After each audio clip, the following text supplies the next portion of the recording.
think it is high time that we stop using good things to insult or embarrass people, because far too often do I see somebody say, "You need to work on yourself," as an insult, as if to call attention to all of their drawbacks and things they're already probably self-conscious about.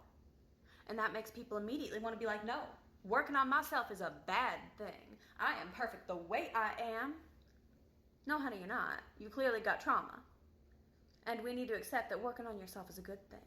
In fact, it is the preferred method of going forward. Because if you don't work on yourself, what's going to happen is somewhere along the line somebody broke you and gave you a very specific piece of trauma. You didn't fix that. Your next partner is going to trip on that trauma and not know when it's there. Because who expects a pothole, really? Unless you can see it coming, which, you know, you're lucky if you do. But oftentimes people don't. They get talked into tripping on that pothole and they hurt themselves and you in the process, and then the pothole gets bigger and bigger until nobody can cross it and it becomes a fucking canyon.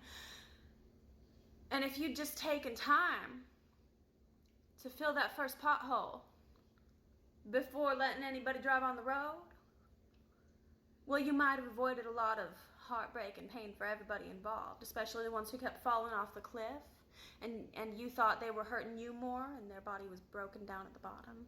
That's how the cycle of abuse works, really. It gets worse and worse for everybody around you, the more defensive you become, unfortunately.